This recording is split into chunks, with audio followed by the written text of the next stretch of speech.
शांति ओम शांति ओम।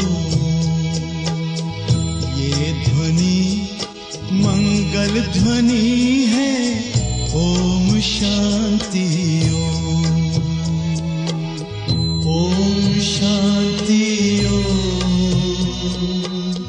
ओम शांति ओम। ओम शांति ओम शांति ओम।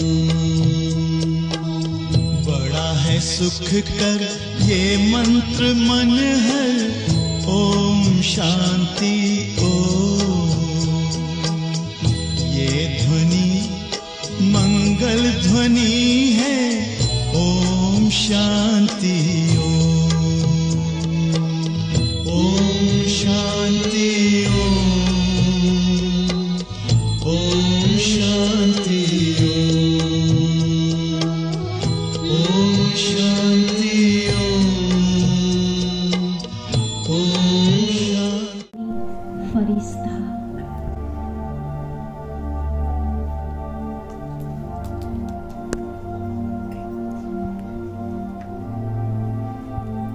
एक ही संकल्प में मैं बाबा का और बाबा मेरा, बस एक की याद।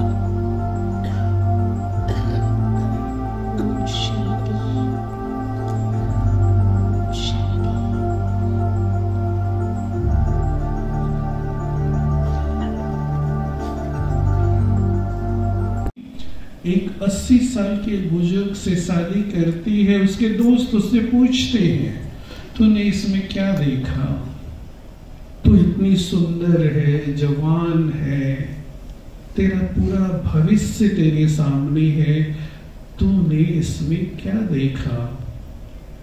वो युवती बोलती है 2 चीज देखा है इसमें, एक इसका इनकम, दूसरे इसके दिन कम। इसके पास धन बहुत है, 2-4 दिनों का मेहमान है, चला जाएगा, फिर बाकी सारा धन, ऐसा धन सुख नहीं देता। जिस धन के लिए हम सामाजिक मर्यादाओं को भूल जाएं, हम दया को भूलते जा रहे हैं, करुणा को भूलते जा रहे हैं, धन के पीछे भाग रहे हैं।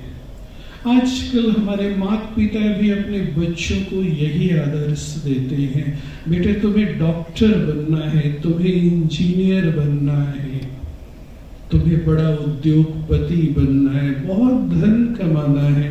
पर बहुत कम माता पिता ऐसे समाज में है जो अपने बच्चों को एक बेहतर इंसान बनने की शिक्षा देते हो।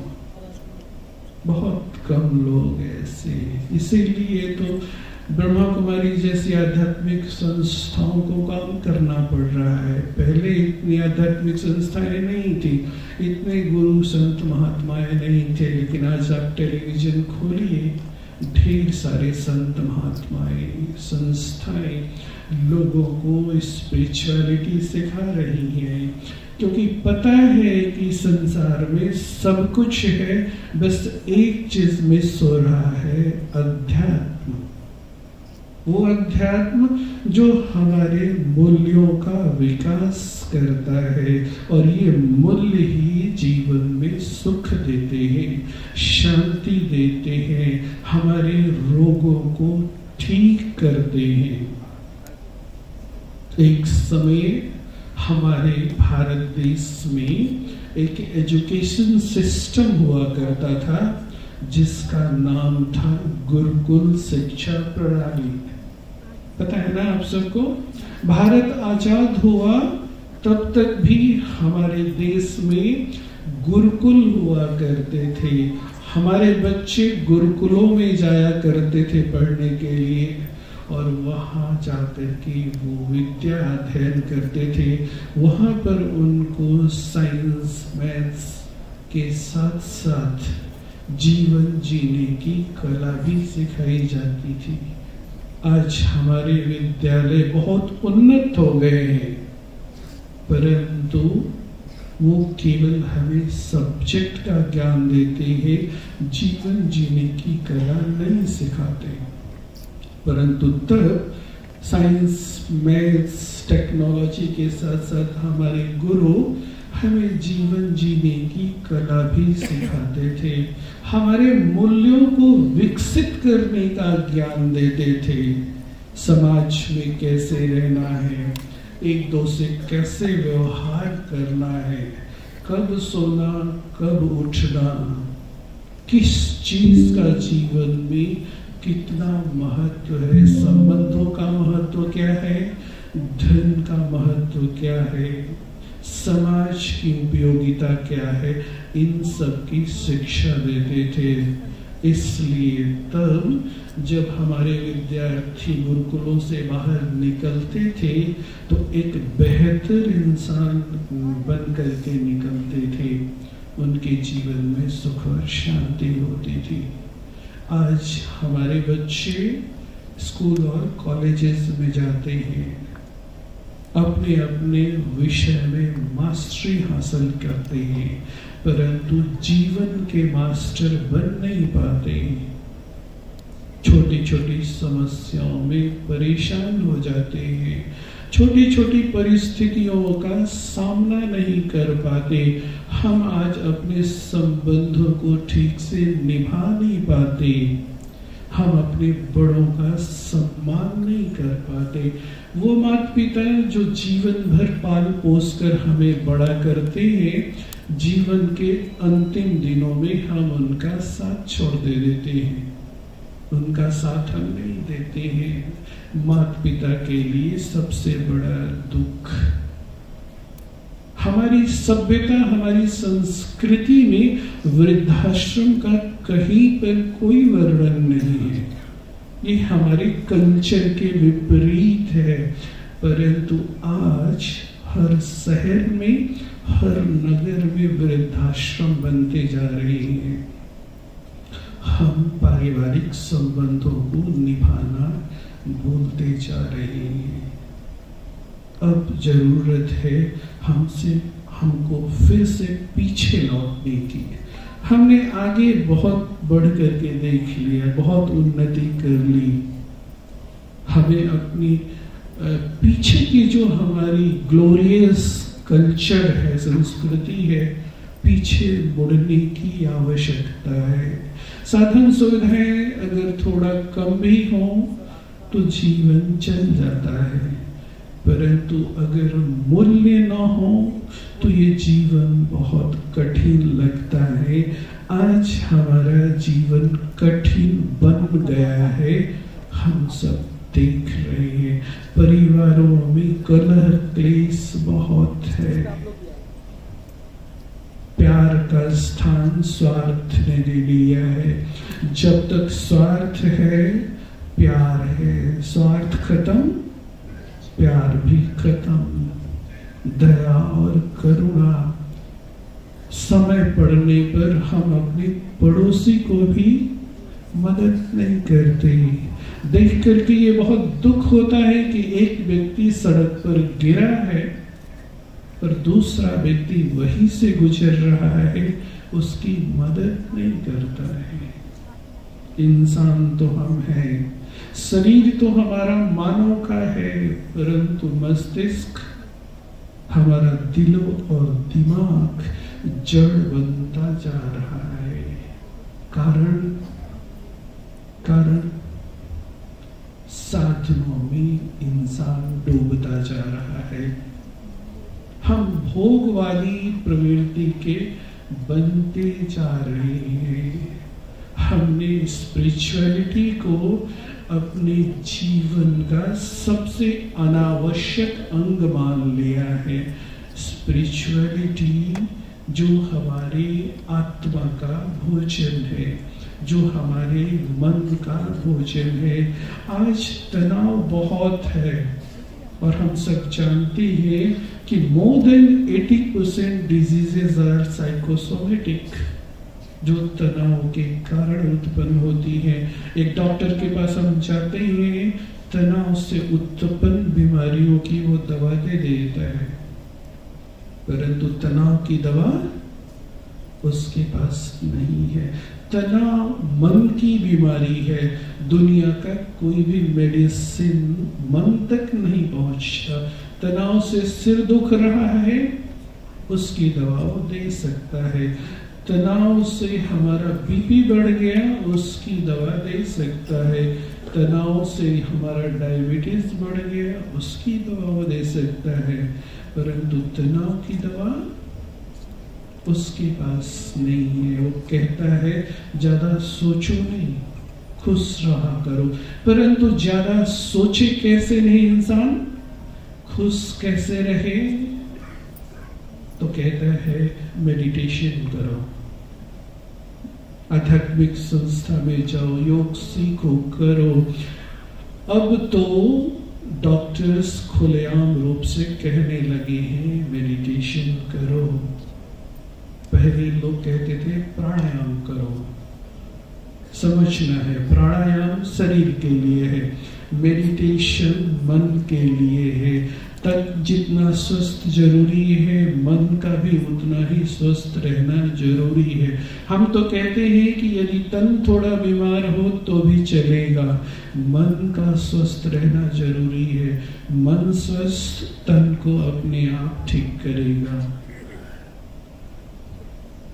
तो आज के समय में यदि हम पारिवारिक संबंधों को सुधारना चाहते हैं, संबंध का सुख लेना चाहते हैं, उसे स्टेबल करना चाहते हैं, तो ये दया, करुणा, प्रेम जैसे जो गुण हैं, ये जीवन में होने ही चाहिए, अति आवश्यक है। और इसका एक ओनली वन सोर्स जो है वो है स्पिरिचुअलिटी। जीवन में थोड़ा स्थान इसको देना अब बहुत जरूरी हो गया है, वरना दिनों दिन ये मन इतना कमजोर हो जाएगा कि फिर वो आध्यात्मिक क्रियाओं को करने में भी सक्षम नहीं रहेगा। समय रहते ही इंसान को उपाय कर लेनी चाहिए। स्थिति जब बहुत बिगड़ जाए फिर कुछ प्रयास होता नहीं, कोई भी प्रयास करने के लिए हम सक्षम नहीं रहते हैं। तो बात हद से बिगड़ जाए उससे पहले हमें अपने मन को सुधारना है। तनाव, डिप्रेशन बहुत ज्यादा होता जा रहा है। दिनों दिन हम देख रहे हैं कि तनाव और डिप्रेशन की बीमारी बहुत बढ़ती जा रही है। और ये बीमारी, ये दो बीमारियां ऐसी हैं कि अगर लिमिट क्रॉस कर जाए तो फिर मेडिटेशन भी काम नहीं आता। इसलिए हम अपनी दिनचर्या में थोड़ा समय निकाल करके योग जरूर करें। एक दवा के रूप में इसे करें। आपके आसपास हर जगह सेवा केंद्र है, निःशुल्क इसके कोर्सेस कराए जाती है। एक बार सीखने की जरूरत है, फिर घर में रहते यदि 10-15 मिनट सुबह शाम यदि इस योग को कर ले तो हमारे जीवन में वो चीज नजर आएगा जो आज से पहले कभी अनुभव नहीं हुआ। जीवन का सुख आने लगेगा, जीवन बोझ महसूस नहीं होगा। तो निश्चित रूप से हम सब ये प्रयास जरूर करें। हमारे जीवन में सब कुछ है, बस जो ये मिसिंग डायमेंशन अध्यात्म है, उसको अब शामिल करने की जरूरत है। ओम शांति। बहुत बहुत थैंक्स आदरणीय भ्राता संजय भाई जी। तो समय की मांग क्या है, आज के समय की क्या जरूरत है, डिमांड सभी को जरूरत है जरूरत मेडिटेशन, स्पिरिचुअलिटी। तो जो भाई जी ने बताया, तो आज तो एक कदम बढ़ा करके आप यहाँ पहुंचे हैं, तो आगे यात्रा कंटिन्यू रखेंगे। आपको कि भाई जी का पुष्प गुच्छ भेंट कर स्वागत करेंगे, अभिनंदन करेंगे। आपके साथ संजय प्रताप सिंह जी भी, जो आपके छोटे भाई हैं, वो भी पहुंचे हैं। मनोज राजपूत जी, जो हिंदू युवा वाहिनी के वाइस प्रेसिडेंट है जीपी नगर, और धीरेन्द्र सिंह जी भी पहुंचे हैं। तो आपका भी आज के सभा में आपका वेलकम करते हैं, और बहनों से अनुरोध कि भाई जी का आज हम सबके बीच में समय निकाल करके पहुंचे, तो पुष्प गुच्छ भेंट कर वेलकम करेंगे तिलक के साथ। आप तालियों के साथ जुड़े रहे और इस शोभित मंच का यूं अभिनंदन अभिवादन करते रहे। आप आए, एक बार क्या यहाँ बार बार आइए, प्यार प्रभु का लाखों बार बार पाइए। बहुत बहुत स्वागत है। दो शब्द आज के इस उपलक्ष्य पर, आज इतना सुंदर जो ये कार्यक्रम रखा गया, दो शब्द है। आदरणीय भ्राता।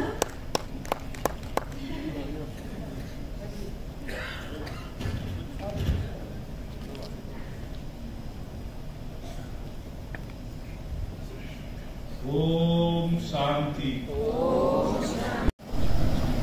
शांति जो हिंदुस्तान की संस्कृति का मूल तत्व और जिसकी खोज में बड़े बड़े ऋषियों ने सैकड़ों वर्ष तपस्या की, उसका संदेश दे रहे ब्रह्म कुमारीज और उनसे जुड़े हुए सभी लोगों का मैं उत्तर प्रदेश के इस जीवंत और अपार संभावनाओं वाले शहर ग्रेटर नोएडा में स्वागत करता हूं।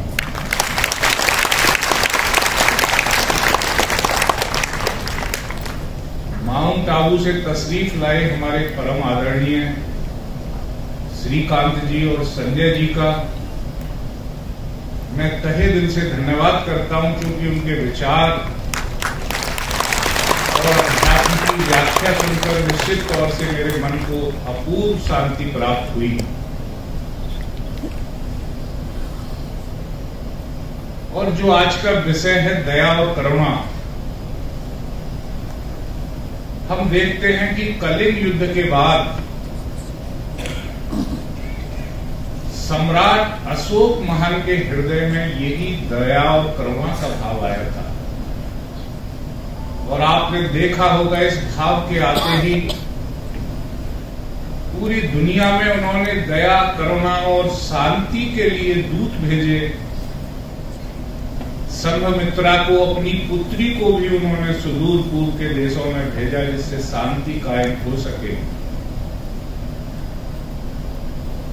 हम जिस हिंदुस्तान में रहते हैं,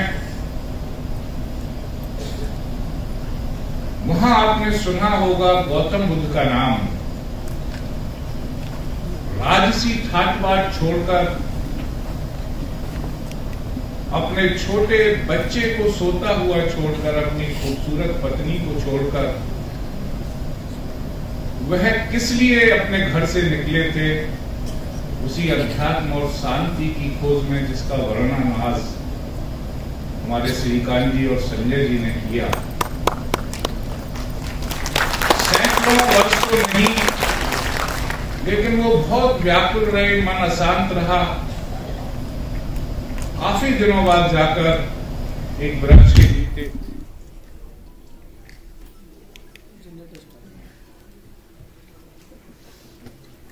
मेरी आवाज पीछे तक जा रही हो तो मैं बोल सकता हूँ। इस स्थिति का नाम है फ्लाइट टू एंजेलिक वर्ल्ड। सूक्ष्म वतन की ये फ्लाइट है जो हमें ले जाएगी, सूक्ष्म वतन की यात्रा कराएगी। और ये सब हमारी रूहानी यात्रा जो हम सभी फरिश्ते करते हैं, और मैं आत्मा जो रूहानी यात्री हूँ, कैसे हम यात्रा करते हैं और कहाँ कहाँ हमें इस पर ध्यान देना होता है कि हमारी यात्रा में क्या क्या मुझे छोड़ना है और क्या क्या मुझे अपने साथ चलना है, मन बुद्धि को कितना लाइट करना है। गॉडली एयरवेज में आप सबका हार्दिक स्वागत है। ये फ्लाइट स्पेशल आपके लिए आज के शुभ अवसर पर चला रहे हैं। फ्लाइट पर चढ़ने से पहले कुछ जरूरी सूचनाएं यहाँ बताई जा रही हैं। इस यात्रा के दौरान साइलेंस में रहें और चेहरे पर मुस्कान रखें। एयरपोर्ट अथॉरिटीज द्वारा जो दिशा निर्देश स्पीकर पर समय प्रति समय बताए जाए, उनका पालन करें। अब सभी यात्री लगेज काउंटर की ओर बढ़े और अपना लगेज चेक कराएं। ओम शांति।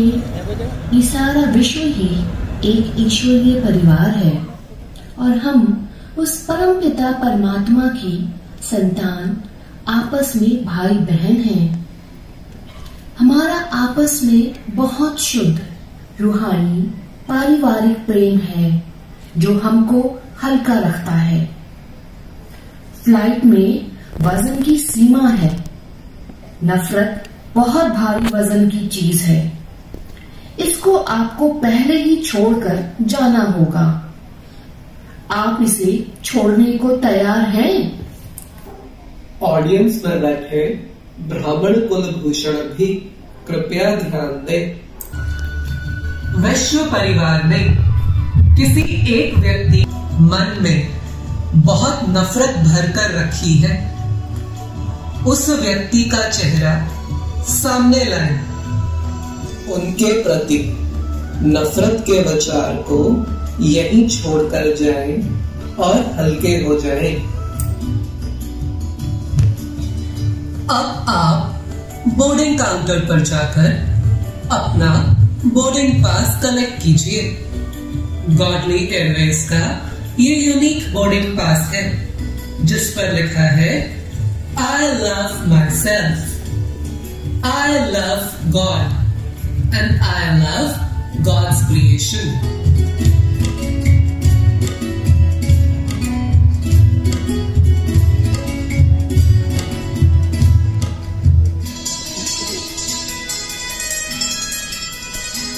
अब आप विमान की ओर बढ़ें। एयर होस्टेस को अपना बोर्डिंग पास दिखाएं और प्लेन में बैठ जाएं।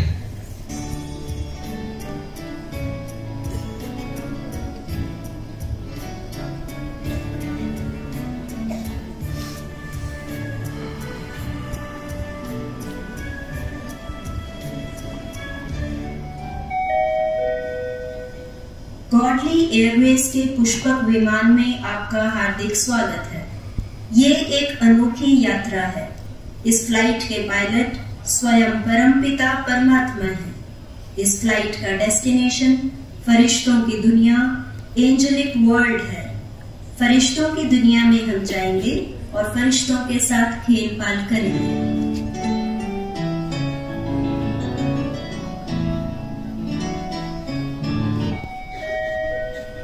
एक बार सभी कृपया मुस्कुरा कर दिखाइए।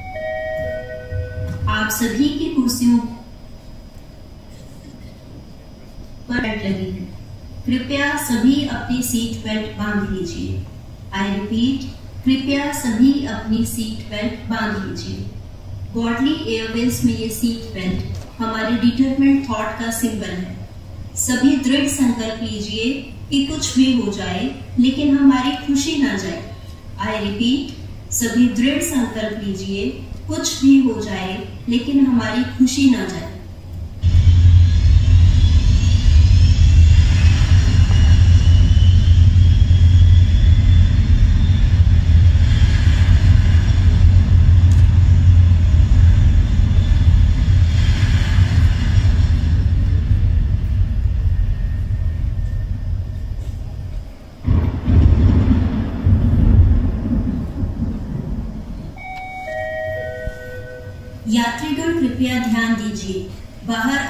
और तूफान का मौसम है।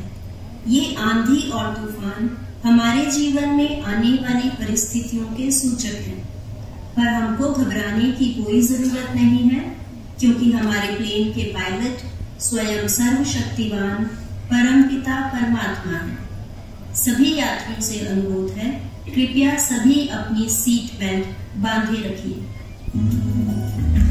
अभी हमारी फ्लाइट धरती को पार करते हुए अंतरिक्ष में पहुंची है और इससे भी दूर सफेद प्रकाश की दुनिया की ओर बढ़ रही है।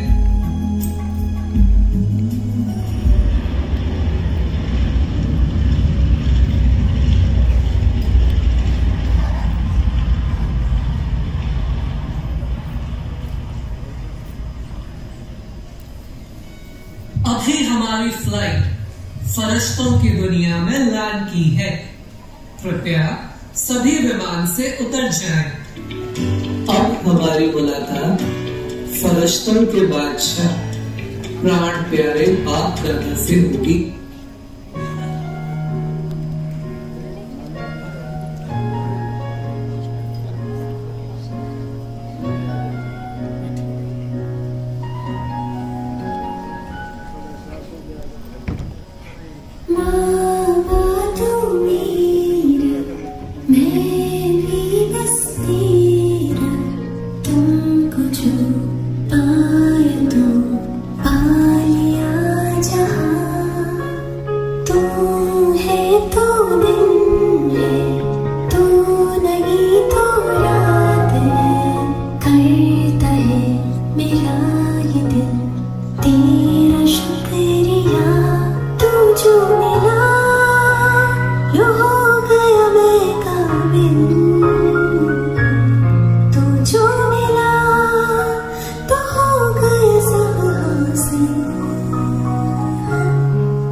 फरिश्ते झूमते हुए आ रहे हैं और यात्रियों से मिल रहे हैं, यात्रियों का स्वागत कर रहे हैं और उनके साथ खेल पाल कर रहे हैं।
यात्रियों को एक छड़ी दे रहे हैं जिस पर लिखा है good wishes and pure feelings. ये सच्चे और साफ मन से दी गई दुआओं का प्रतीक है। अब फरिश्ते इन यात्रियों को अपने सेवा स्थान पर ले चलते हैं। ये फरिश्ते पूरे ग्लोब के प्रति बहुत रहमदिल है। ग्लोब पर दुख अशांति को खत्म करने के लिए ये पूरे ग्लोब की दिन रात सेवा करते हैं। परमपिता परमात्मा, जिन्हें प्यार से शिव बाबा बोलते हैं, उनसे शक्तियां, दुआएं और शुभ भावनाएं भरकर पूरे ग्लोब पर भेजते हैं। आप सभी यात्री अपनी छड़ी ग्लोब की ओर घुमाएं और इन फरिश्तों के साथ पूरे ग्लोब को ब्लेसिंग्स दें। मैं आत्मा शांति के सागर में समाई हुई हूँ। बाबा मुझे शांति की किरणों से भरपूर कर रहे हैं।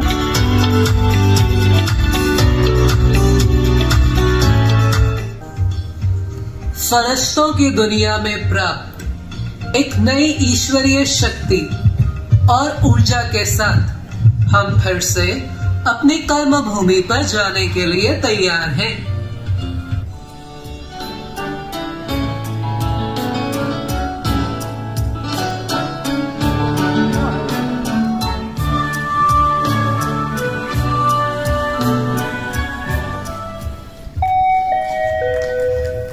गॉडली एयरवेज में आपका फिर से स्वागत है। कृपया अपनी सीट बेल्ट बांध लीजिए। आई रिपीट, कृपया अपनी सीट बेल्ट बांध लीजिए।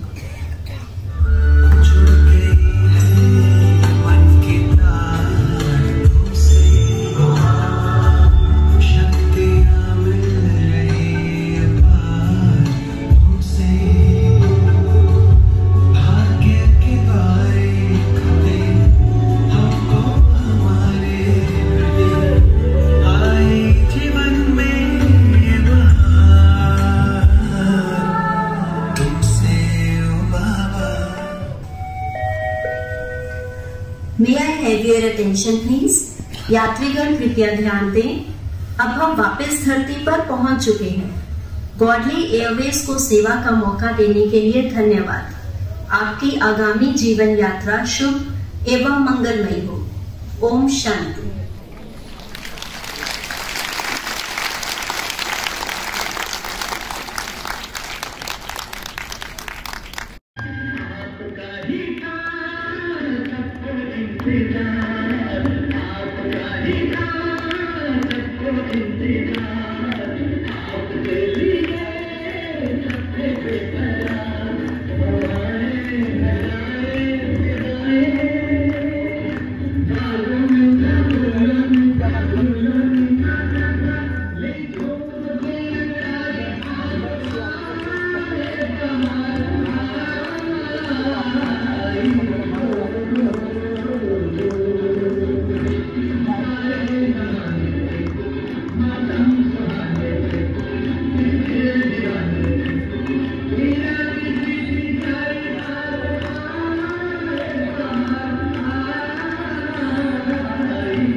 अगर आपकी तालियों की मेहरबानी रहेगी। तो भ्राता जी भी हमारे बीच में पहुंचे हैं, तो श्रीकांत भाई जी का बहुत बहुत थैंक्स। और संजय भाई जी खास mount Abu international headquarter Brahma Kumaris के हमारे बीच में पहुंचे हैं। तो आपका भी हम फिर से वेलकम करते हैं। तो आप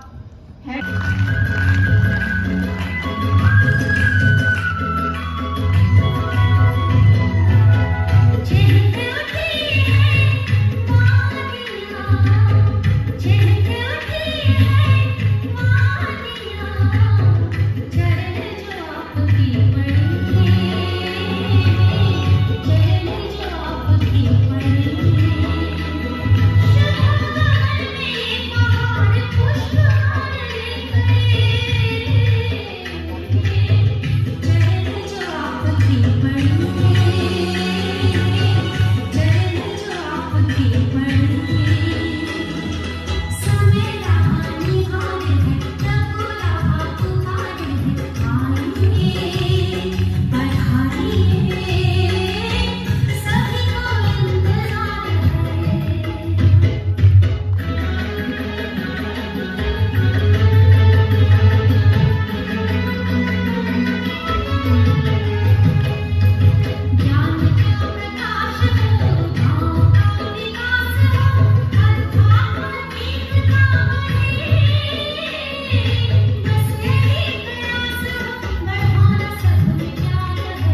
ऐसा फरिश्ता जो पूरे विश्व में बेहद की सेवा कर रहा है। हम सभी एक हाथ की ताली से भाई साहब का बहुत बहुत दिल से अभिनंदन करते हैं, स्वागत करते हैं, स्वागत करते हैं। आप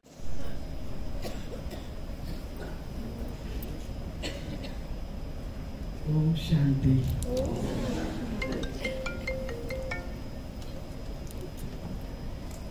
आ गया, ठीक है। अभी 12 बजे का समय है। चलिए हम 3 मिनट जैसा आज हम सबने अव्यक्त बाप दादा की महावाक्य सुना है, आप सभी क्लास जरूर अटेंड किया होगा। बाबा शक्तिशाली याद को कहते हैं सर्वशक्ति संपन्न याद। तो 3 मिनट हम परम धाम में सर्वशक्तिवान लाइट हाउस माइट हाउस बाबा के साथ अपनी मन बुद्धि को एकाग्र कर ले। सिर्फ एक ही स्मृति, लाइट हाउस माइट हाउस, सर्वशक्तिवान ज्ञान सूर्य बाबा के साथ हो, पास हो। चलिए 3 मिनट के लिए।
जैसे आज भट्टी का जो विषय है,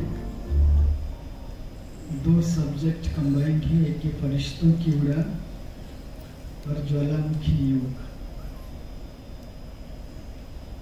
मैं आप सबके जो भी यहाँ कई पुराने भाई बहन हमें दिख रहे हैं, मैं एक क्लास का कोट करना चाहूँगा। जगदीश भाई की लास्ट क्लास मधुबन निवासियों के साथ, उस क्लास का संबंध आज की भट्टी के साथ है। उस क्लास में कई प्रश्न भ्राता जी को पूछा गया, तो उस क्लास में दादी प्रकाश मणि जी भी थी, दादा विष्णुवर्धन जो भी बड़े हैं मधुबन के। हमारा सौभाग्य रहा कि उस क्लास में हम भी थे। और वो समय था जगदीश भाई की देह त्याग करने की 6 महीने पहले की बात है। तो उस समय आप सभी को अगर 2001 की मुरली आप पढ़ेंगे, सीजन की मुरली में बाबा ने होमवर्क दिया था बाप समान बनने की, उसने 6 महीने का समय दिया था। और उसकी जो डेट था मई 11 तारीख, अगर आप मुरली पढ़ेंगे उसमें है। और उससे पहले कई क्लासेस चलते थे, और 2000 उसमें ठीक 6 महीने की पहले करेंगे। जगदीश भाई ने 2001 में 12 तारीख को देह त्याग किया। 6 महीने पहले आप अगर जाएंगे, उस समय काफ़ी चर्चा चल रहा था कि बाप सम्मान बनने के लिए। और उस समय बाबा बीच बीच में रूहानी ड्रिल की प्रैक्टिस करा रहे थे। आपके सामने जो बात रखने जा रहा हूँ, और ये बात आप सभी ध्यान से सुनिए, जो बाबा के बच्चे बैठे हैं,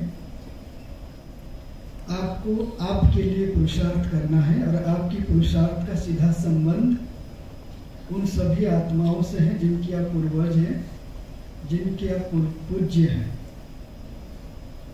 और इन बातों में थोड़ा भी हम किसी प्रकार की कमजोरी को लेके आते हैं, तभी प्राप्ति का समय चल रहा है, सर्व प्राप्ति संपन्न बनने का समय चल रहा है, उसमें आप खुद वंचित हो जाएंगे। जगदीश भाई की लास्ट क्लास की 5 बातें आपको सुनाना चाहेंगे, उसके बाद हम अभ्यास करेंगे। और इस अभ्यास हम करेंगे 15 मिनट का, 15 से 20 मिनट का। हम आपसे रिक्वेस्ट करेंगे, जिनके पास मोबाइल है, आप लिटरली अपने मोबाइल को 15 मिनट के लिए स्विच ऑफ करेंगे। हो सकता है तभी भट्टी होगा। और इस 15 मिनट में आप ऐसे अभ्यास करेंगे जैसे 8 घंटे की अनुभूति आप करते हैं।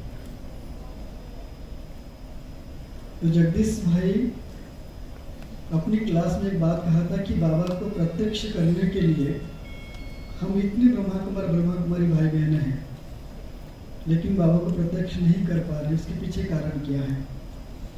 उन्होंने और एक उदाहरण दिया था कि एक स्वामी विवेकानंद पूरे संसार में अपने गुरु को प्रत्यक्ष किया, और हिंदू धर्म की जो फ्लैग है उसने धर्म संसद में फहराया।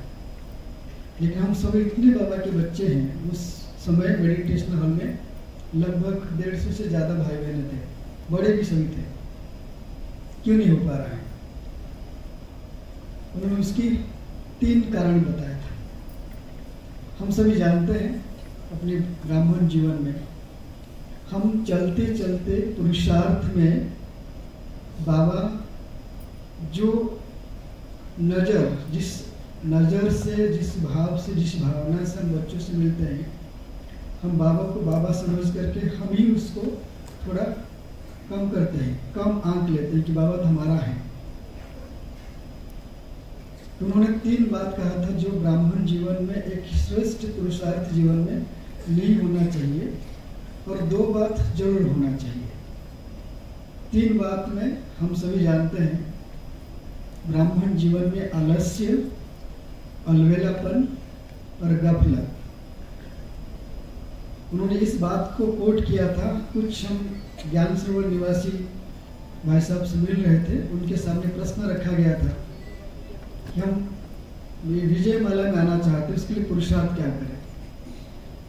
तो उन्होंने भाषी में यही बात कहा कि जब हम आए बाबा के बच्चे बने, 1950s में हम भी बाबा को मम्मा को पूछा था कि इससे पहले विजयमाला की जो संख्या है 108 और 350 से ज़्यादा भाई बहन समर्पित थे।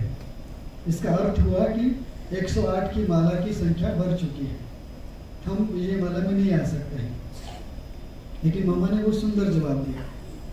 मम्मा ने कहा कि जो पुरुषार्थ जीवन में ये लंबी मैराथन रेस है, और लंबी मैराथन रेस में वही फर्स्ट सेकंड थर्ड होते हैं जब वो दौड़ना शुरू करते हैं, शुरू से लेकर के अंत तक जिनकी स्पीड रिदमेटिक हो, ना बहुत ज़्यादा स्पीड ना बहुत ज़्यादा स्लो, शुरू से लेकर के जो स्पीड को मेंटेन करते हैं वही फर्स्ट सेकंड थर्ड में आते हैं।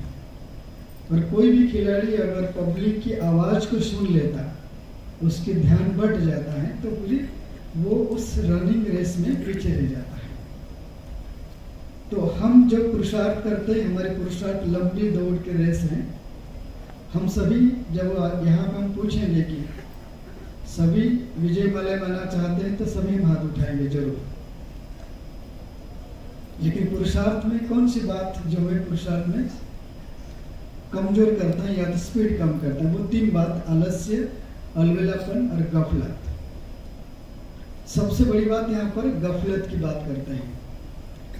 वो गफलत क्या है जो उन्होंने कोट किया था, कुछ स्पिरिचुअल बात कहा था कि हम जानबूझ कर कोई गलती करते हैं और वो गफलत कहलाता है। और सबसे बड़ी गलती जो है उन्होंने उसमें कहा था कि ब्राह्मण जीवन में 2 क्लास हैं, एक योग क्लास और मुरली क्लास। जब आप मुरली क्लास में आते हो, सबसे पहले योग क्लास को अटेंड करो, बाद में मुरली क्लास, फिर उसके बाद योग। और ये गफलत को समाप्त करने का है। जैसे हम लोग विजी लाइफ में हैं, बाबा की क्लास में आते हैं, मुरली क्लास में अपने समय अनुसार आते हैं, अपने हिसाब से आते हैं, लेकिन हम गफलत करते हैं। और इस पर 2011 में स्पार्क की तरफ से DRDO में रिसर्च हुआ था। DRDO की 3 लाइफ साइंस लैब्स हैं, इनमास, DIPR, DPAS, और दिल्ली से ही 115 भाई बहनों को लिया गया था। उसमें 3 ग्रुप बनाया गया था, 5, 10 से ऊपर बाबा के जो ज्ञान में चलने वाले, 1 वर्ष, 5 वर्ष और 10 वर्ष से ऊपर। और उसकी जो फाइंडिंग्स हुई, बड़े वंडरफुल फाइंडिंग्स हैं। और आप सभी जो मुझे सुन रहे हैं, इस पर आप देखना। और सारे साइंटिस्ट ने कहा, जो रिजल्ट पब्लिश हुआ है इंडियन हेल्थ साइंस जर्नल में, उसमें ये रिजल्ट आएगा कि जो बाबा के बच्चे उस समय योग कर रहे थे, उनकी योग का चार्ट उतना अच्छा नहीं है, लेकिन रिजल्ट बेहतरीन है। रिजल्ट जो मिला था उससे पहले जो भी पब्लिकेशंस थे, हमारे साइकोलॉजिकल पैटर्न में चेंज, न्यूरोफिजियोलॉजी में चेंज, फिजियोलॉजिकल पैरामीटर में जो रिजल्ट देखा गया, वो रिजल्ट योग अभ्यास का नहीं था, वो कंफ्यूज हो गए।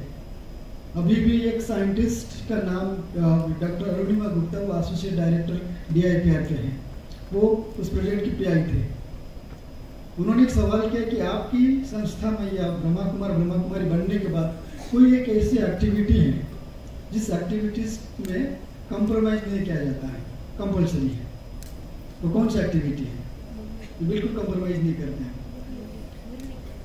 वो है मुरली क्लास।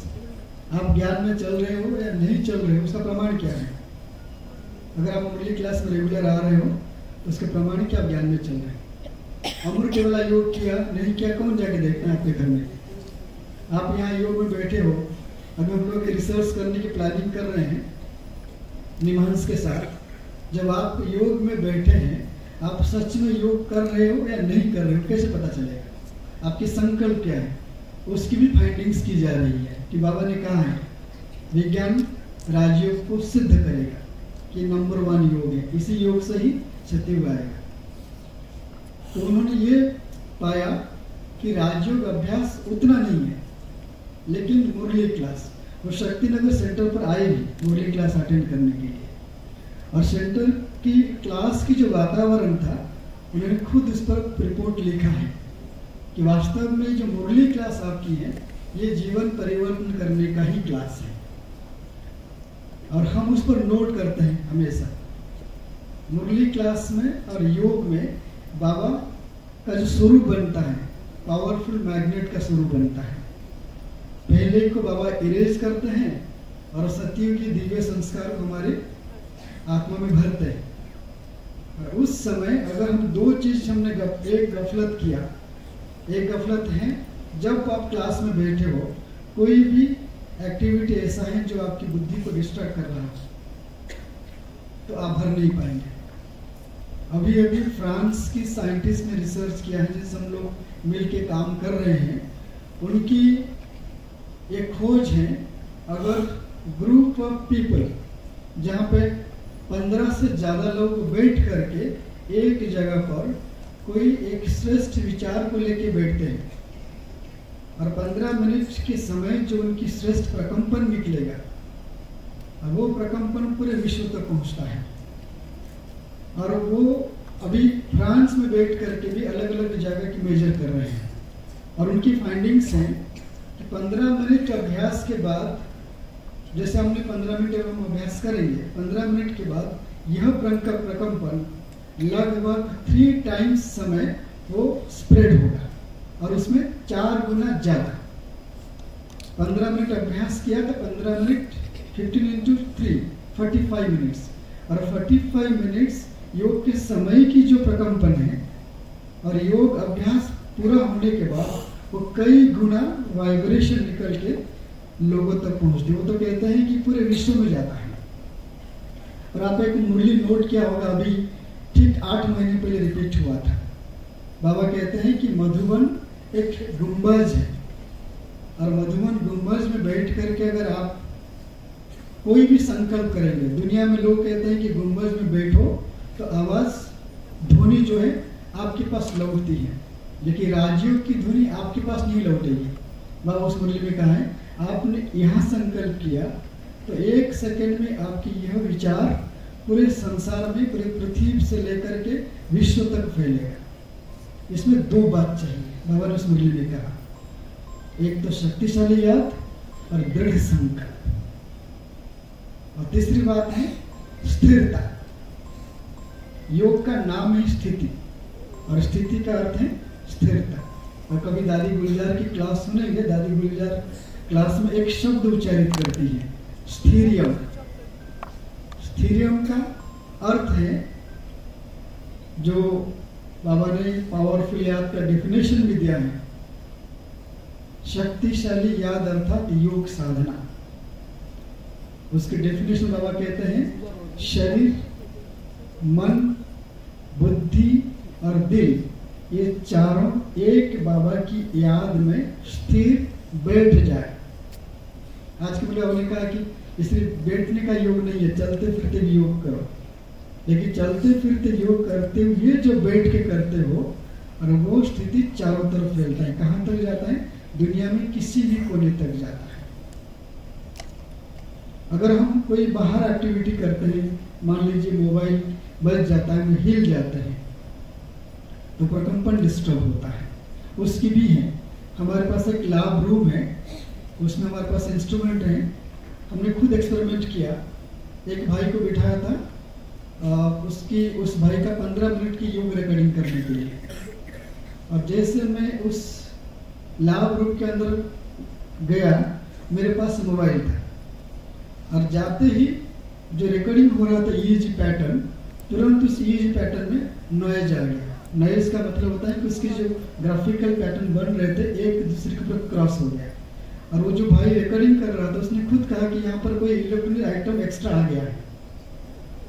आप सोचिए कि एक इंस्ट्रूमेंट जो रिकॉर्डिंग कर रहा है अपने तरीके से, लेकिन एक छोटा सा मेरे पॉकेट में मोबाइल था, और मोबाइल अंदर एंट्री करते ही वो ग्राफिकल पैटर्न चेंज हो रहा है, एक इंस्ट्रूमेंट। और जब हम बाबा की याद में बैठते हैं, और उस याद में बैठकर अगर बाहर की कोई चीज इंटरफेयर हुआ, चाहे आप हलचल में आए या कोई आवाज हुआ, तो आप सोचिए आपकी आत्मा की हलचल आपके मस्तिष्क पर, आपकी हार्ट पर क्या इफेक्ट करता होगा। तो इसलिए बाबा बार बार कहते हैं जब भट्टियां होती हैं तो आपकी एक एक सेकंड की पुरुषार्थ अनेक दुखी, अशांत, बीमार, भटकती हुई आत्माओं को हिम्मत और साहस की श्वास प्राप्त होता है। अर्थात अगर आपने एक सेकंड के लिए भी संकल्प किया कि मैं शांत स्वरूप आत्मा हूं, तो आपकी सिर्फ ये संकल्प नहीं है, बाबा उसको कहते हैं पुरुषार्थ। एक एक सेकंड की पुरुषार्थ 1 मिनट होगा, 1 मिनट का पुरुषार्थ 2 मिनट, 2 से 3, 3 से आप आगे बढ़ते जाओ। इसकी मुरली ही बाबा कहते हैं फुरी फुरी में तालाब।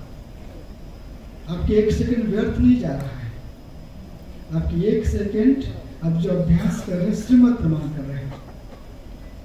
इसलिए अटेंशन देना हमेशा आपके लिए है, आप दूसरों को नहीं देखना। साइंटिस्ट हमें सजेस्ट करते हैं, इंडियन इंस्टीट्यूट ऑफ साइंस की CNSS के वैज्ञानिक हैं और एक माइल करके एक इंस्टीट्यूशन है, वहीं पे ही मेडिकल इंटेलिजेंस लैंग्वेज इंजीनियरिंग, जिनके साथ मिलकर हम लोग काम कर रहे हैं, उन्होंने प्योरली सजेस्ट किया हमें, श्रीकांत भाई आप अपने भाई बहनों को बताना, सभी बहुत बढ़िया योग करते हैं, लेकिन एक चीज की कमी हो रही है, बीच बीच में हिलते डुलते बहुत ज्यादा है। आजकल आई ट्रैकिंग भी होता है, और बाबा 95 के एक मुरली में कहा है, ओम निवास की जो बच्चे, बोर्डिंग स्कूल के बच्चे बाबा के पास रहते थे, उनके साथ बात करते हुए बाबा ने खेल खेला कि बच्चों के सामने 2 बच्चों को बुलाया, मुरली में है, और उनके सामने अपनी उंगली को लेकर के ऐसे सामने आंखों के सामने ऐसे कर दिया, और करते ही बच्चों की आंखें बंद हो गई। तो बाबा ने कहा कि बच्चे डर गए, और फिर आगे बाबा मुरली में कहा कि अगर आपकी आंखें बार बार बंद हो रही है, आप डिस्टर्ब हो रहे हो, तो आपकी शरीर डिस्टर्ब नहीं हो रहा है, वास्तव आपके मन और बुद्धि कहीं और जगह पे भटक रहा है। इसलिए बाबा बार बार बैठ का अभ्यास करने की बात करते हैं, क्योंकि ज्वाला तब बनेगा जबकि आपकी याद और आपकी अभ्यास कॉन्सेंट्रेटेड हो, एकाग्र चित्त वाला, एक नामी वाला और इकोनॉमी वाला। एकाग्र चित्त अर्थात मन, बुद्धि, तन और दिल, ये आपकी एकाग्र एक बाबा की याद में हो। इकोनॉमी वाला अर्थात संकल्प कम से कम हो, एक नामी वाला एक बाबा, तभी आपकी स्थिति ज्वाला बनेगी।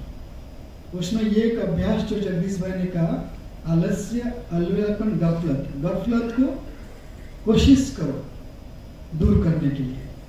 और दूसरी उन्होंने कहा आपके जीवन में क्या होना चाहिए, चेहरा और चलन, चलन फरिश्ता जैसा, अर्थात दिन व दिन आप अपनी एक्टिविटी में ये सोचो, अगर आज रात बीता, आप सवेरे उठे, संकल्प करो अभी मैं सतयुग की नजदीक एक कदम, एक दिन बीता तो सतयुग की नजदीक में एक दिन आगे आ गया।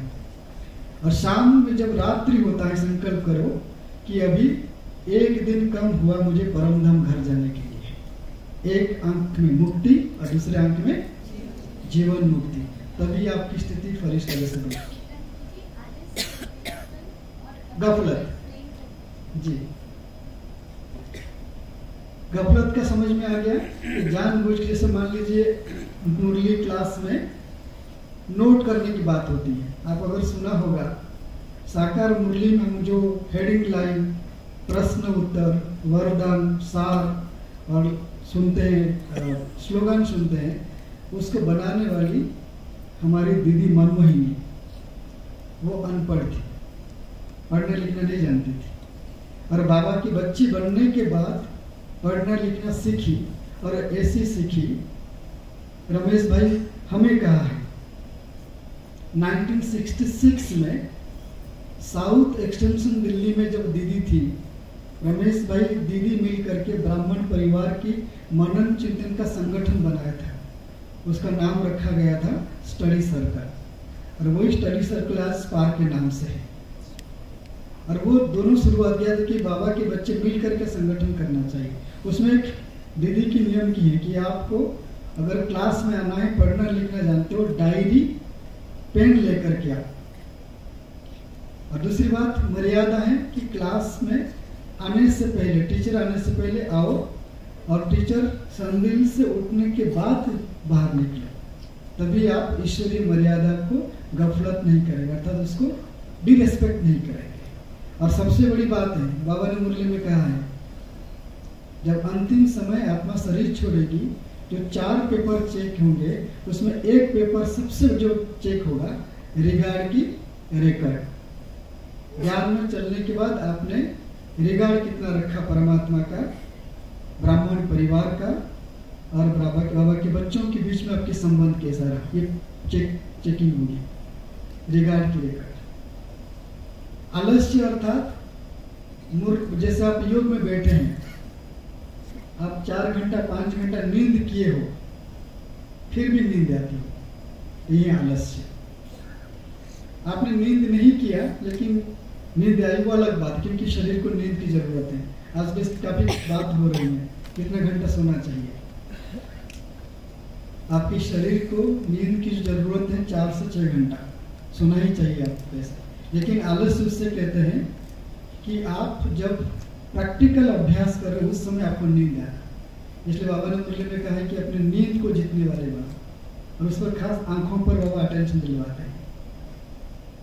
और अलवेलापन, जानबूझ करके जो आप कहते हैं ना कि ये करना चाहिए, तो हम एक शब्द कहते हैं, मुरली की महावाक्य बाबा कहेंगे, लेकिन गे और तो ये तीनों शब्द जो है अलवेलापन की निशानी है। कर लेंगे, हो जाएगा, ये आलस्य के शब्द है। हम तो करना चाहते थे, लेकिन जैसे लेकिन जोड़ा तो आपने अलवेलापन को आमंत्रण किया। और मम्मा की मुरली है, मम्मा के बारे में बाबा ने कहा है, लेकिन जो है ब्राह्मण जीवन में बुद्धि में कचरा भर देता है, कचरा लेकिन के लिए कहते हैं। और तो करना चाहते हैं तो बाबा ने इसमें कहा है कि तो कहेंगे तो फिर रुक जाएंगे, आगे नहीं बढ़ेंगे। तो गेंगे और लेकिन ये आलस्य की शब्द है, अलवेलापन की शब्द है। इसलिए ये 3 पर अटेंशन देना हमेशा। अब समय चल रहा है परमार्थ का समय, ब्लेसिंग का समय चल रहा है। और बाबा ने कहा सकाश देंगे तो आपके सकाश द्वारा आप तीव्र पुरुषार्थ करेंगे। पुरुषार्थ का समय नहीं है, अब समय परमार्थ का है। दूसरों के लिए करते जाओ और खुद को मिलता जाएगा। अभी हम अगले 15 मिनट के लिए और अभ्यास करेंगे, और इस अभ्यास में ज्वालामुखी स्थिति, ज्वालामुखी के अगर आप सिंपल अर्थ समझना चाहेंगे, वो है लाइट और माइट की गोला। आप एक पॉइंट को, जैसे एक बल्ब को देखो, और बल्ब की प्रकाश को देखो आप, और लाइट माइट की गोला तब बनते हैं जब आपके मन और बुद्धि परम धाम में बाबा के साथ हो। बाबा ने यहाँ तक भी मुरली में कहा है, आप अगर बाबा के पास बैठोगे पास हो जाओगे। आप सब मुरली की डेट बताते हैं, लास्ट मुरली अव्यक्त महावाक्य दादी गुलजार के तन के द्वारा 31 दिसंबर 2017। उस मुरली में 5 सेंटेंस है इसी के ऊपर, और उस मुरली बाबा ने कहा पास रहोगे तो पास हो जाओगे। पास रहने का अर्थ होता है परम धाम में बाबा के पास। अब समय आ गया है हमें समेट करके जो भी हमारे मैंपन है उसको समेटना है। और ज्वालामुखी योग अभ्यास के लिए, स्थिति के लिए हम सभी ब्राह्मण जीवन में, राजयोगी जीवन में 2 शब्दों की धारणा होना चाहिए। मैं को ते में बदलो। मैं अर्थात मेरेपन को तेरे में, मेरा कुछ भी नहीं, सब किसका है? बाबा का है। जब मैं को ते में बदलेंगे तभी आपकी मन, बुद्धि और दिल, ये तीनों एकाग्र होंगे बाबा के साथ, बुद्धि भटकेगी नहीं। तो चलिए हम सभी अभी बाबा की पावरफुल याद में बैठेंगे। पावरफुल याद का डेफिनेशन है तन स्थिर, मन एकाग्र, बुद्धि बिल्कुल अचल। दिल में जो भी भावनाएं हैं वो सभी भावनाओं को समेट कर सिर्फ बाबा की तरफ लेंगे। हम अभ्यास में सिर्फ 3 शब्दों का प्रयोग करेंगे, ज्यादा कुछ नहीं। 3 शब्द हैं, मैं आत्मा अकाल तख्त नशीन हूं, एक लाइट एक माइट हूं। दूसरा शब्द परम धाम निवासी हूं, लाइट हाउस माइट हाउस बाबा के साथ और पास हूं, मैं एक लाइट एक माइट हूं। पूरे 15 मिनट के अंतर्गत ये अभ्यास करके उसी में ही 3 मिनट का प्रयोग करेंगे उन आत्माओं के लिए जो आत्माएं बाबा के बच्चे हैं लेकिन अभी बीमार हैं। चाहे हमारे बड़े हैं, चाहे ब्राह्मण परिवार के कोई बच्चे हैं, लेकिन हमारा ये 3 मिनट का सहयोग उन आत्माओं को बहुत कुछ मदद करेगा। क्योंकि बाबा कहते हैं हमारा योग का सकाश, हमारी शिव भावना शुभकामना अनेक आत्माओं के हिसाब किताब को चुक्त करने की निमित्त बनेगा। ये बहुत बड़ी बात है। हम करेंगे शिव भावना शुभकामना, हिसाब किताब चुक्त होगा अनेक आत्माओं, इसकी भी मुरली है। तो इसकी कंडीशन है पूरे 15 मिनट में, 15 मिनट समय है और कम करना है। करेंगे सभी? तो सभी सीधा बैठिए, सामने की तरफ कोशिश करना अपनी गर्दन को ना नीचे करना है, ना दाएं ना बाएं, सामने की तरफ। आपकी स्ट्रेट बैठना ही एक बहुत बड़ी योगदान है।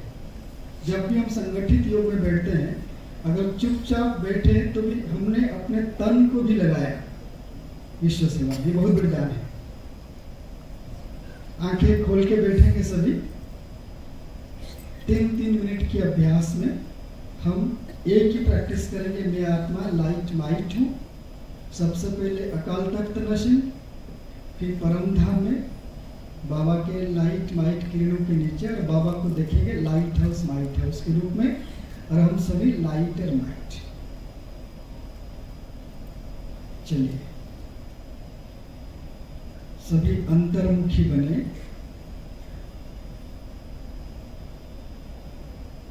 अंतर्मुख अर्थात भ्रुकुटी के बीच जो मैं हूं, उस मैं को देखना और समझना।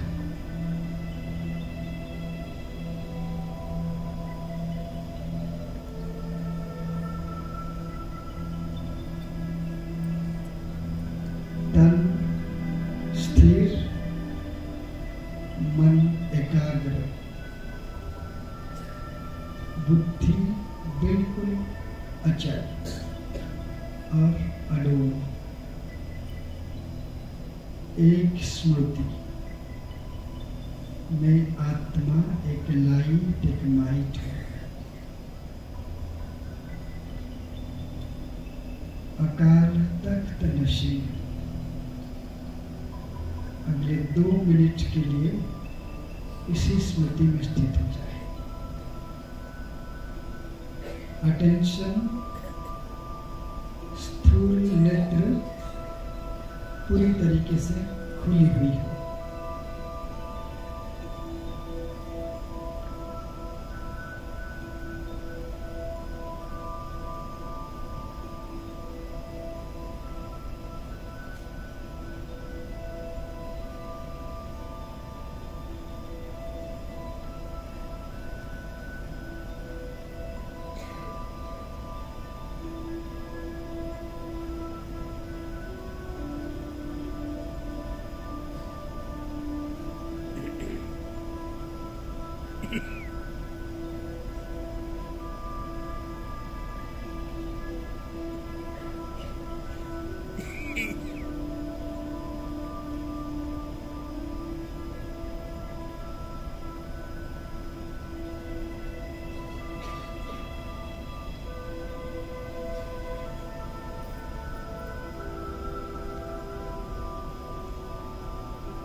डिटैच हो जाए, एक सेकेंड में सुनहरा लाल प्रकाश की दुनिया ऊंचे ते ऊंचे धाम परम धाम में सबसे ऊपर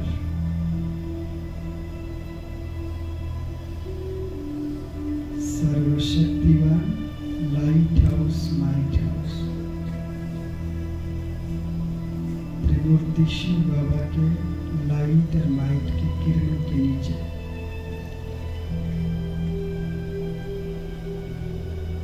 लाइट माइट बनकर बैठ जाए।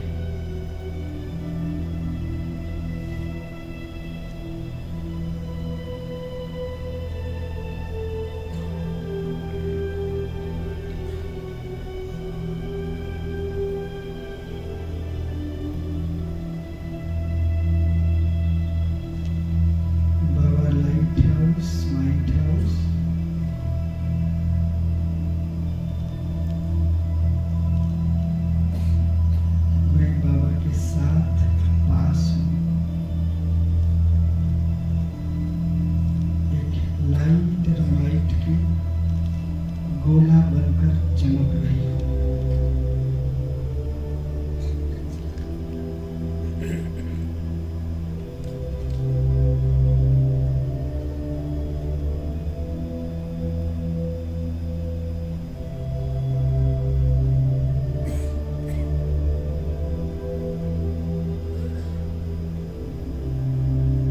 इस मिलन से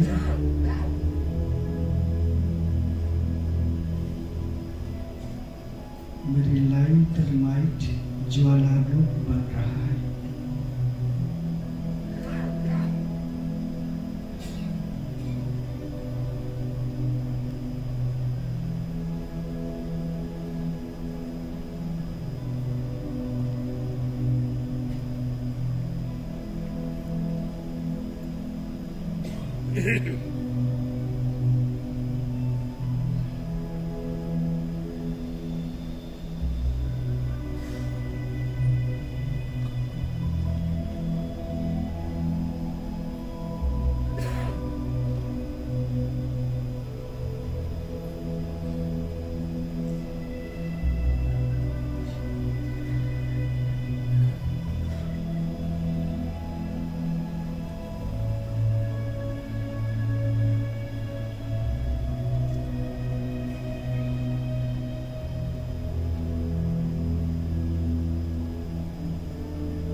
महसूस करें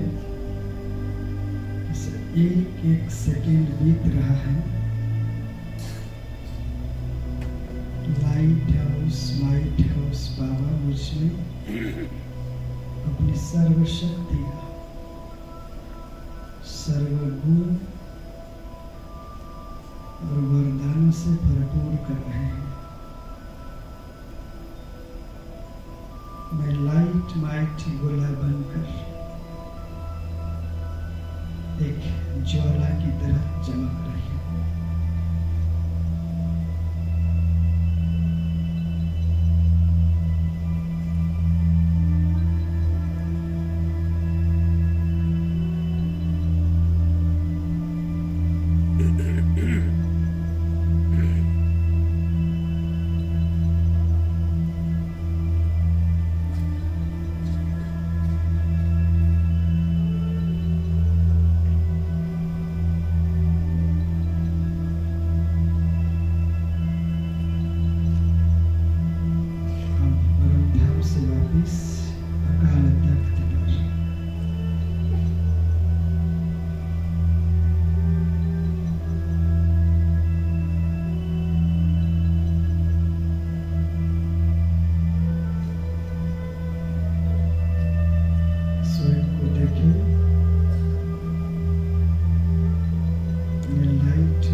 सर्वशक्ति संपन्न हो, सर्वगुण से भरपूर मास्टर वरदानी मूर्त है। हम सभी मिल करके बाबा के उन सभी बच्चों के प्रति विशेष शुभभावना शुभकामना का श्रेष्ठ प्रकंपन भेजेंगे, जो इस समय शारीरिक रूप से बीमार हैं। हम दिल से दुआ करें वे सभी बच्चे शीघ्रातिशीघ्र स्वस्थ लाभ कर बाबा की सेवा में अपना तन मन धन सफल कर रहे हैं। इन्हीं शुभभावना दिल की दुआओं को 2 मिनट के लिए सर्व उन बाबा के बच्चों के लिए करें जो इस समय शारीरिक रूप से बीमार है। 2 मिनट के लिए।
दिल से बाप दादा का शुक्रिया करें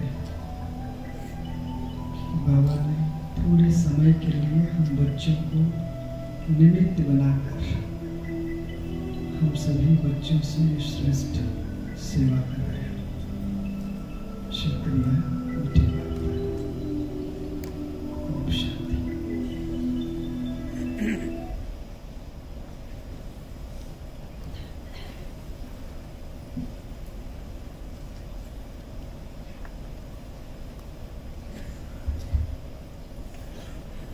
हम सभी ज्वालामुखी याद केवल एक बात की याद से अपनी वरदानी स्वरूप स्थिति से सारे विश्व को वरदानों से भरपूर किया। हमारे आदरणीय भ्राता भाई को बहुत बहुत थैंक्स। एक हाथ की थाली से सभी थैंक्स करेंगे। साथ ही हमारे बीच आदरणीय दीदी भी पहुंच चुके हैं और हमारे बीच अभी सम्मुख आने वाले हैं। सभी बहुत उत्साहित भी हैं। आगे का प्रोग्राम आप सभी के सामने विचारण रखेंगे।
जोरदार परफॉर्मेंस के लिए एक बार फिर से जोरदार तालियां।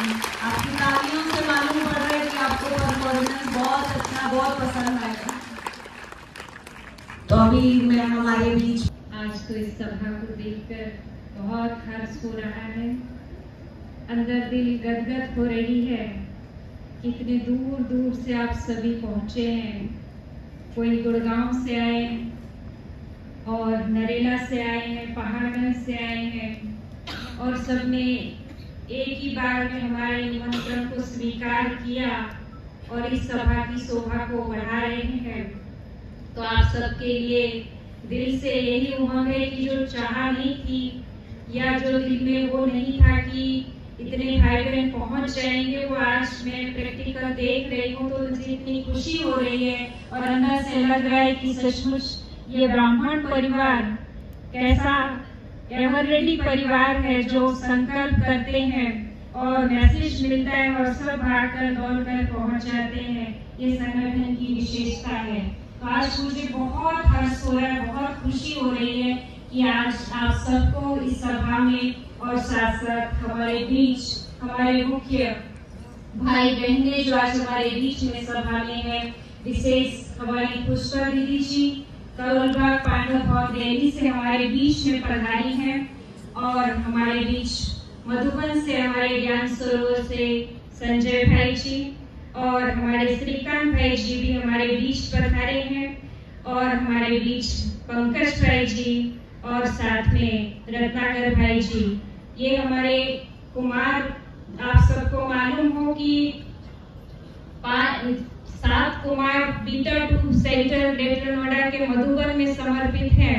तो आज मुझे इस बात की भी खुशी हो रही है कि आज वो हमारे बीच में है और उनका हम थोड़ा स्टेज पर अभी सम्मान करेंगे। तो ये हम सबका सम्मान है, हम सबका एक प्यार है। ओम शांति, ओम शांति, ओम शांति, ओम शांति। मंचासीन आदरणीय पुष्पा दीदी जी, श्रीकांत भाई जी,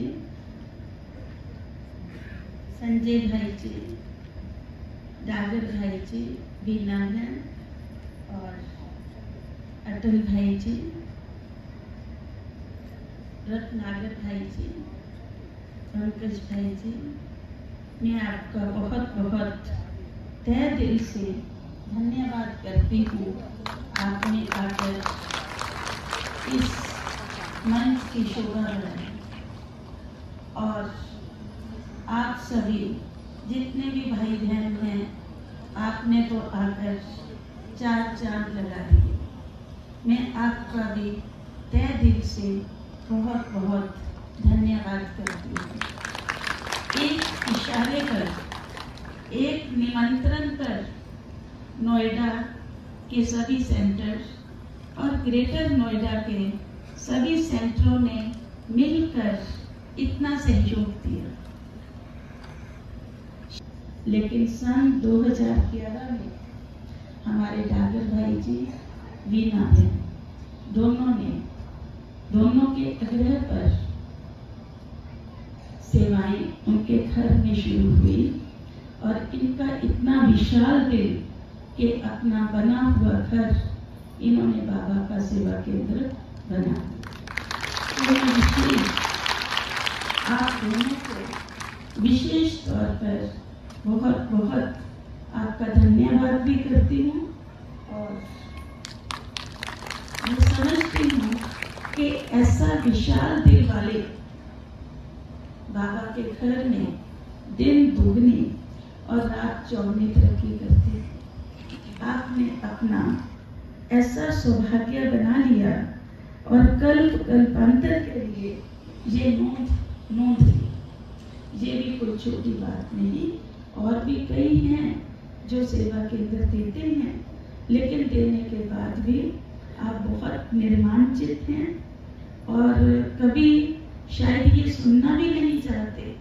यही बोलते हैं कि नहीं बहन जी, बाबा का घर है, बाबा का दिया हुआ है सब कुछ। तो दोनों बहुत निर्माणचित हैं। तो मुझे सबसे ज्यादा खुशी हो रही है ये हाल जब मैंने देखा भरा हुआ है कि हमारे नोएडा और ग्रेटर नोएडा के सभी सेंटर कंधे से कंधा मिलाकर आज इस सभा में पहुंचे, सहयोग दिया। तो पहले मुझे सेवा समाचार के लिए बताया गया, तो जितनी भी सेवाएं नोएडा के सभी सेंटरों में होती और ग्रेटर नोएडा में हो रही हैं, ये सबका जो सेवाएं करने वाले हैं, तो धन्यवाद किसका है? कराने वाला कौन है? बाबा है। तो एक जो वादा था वो आज कितना बड़ा वट वृक्ष का रूप ले चुका है, वो तो हम सब जानते हैं। तो मैं इन्हीं शब्दों के साथ अपनी वाणी को विराम देती हूँ। समय को देखते हुए, समय का बहुत अभाव है। ओम शांति, ओम शांति, ओम शांति।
दृष्टि लेते रहेंगे और अपनी तालियों को भी बजाते रहेंगे।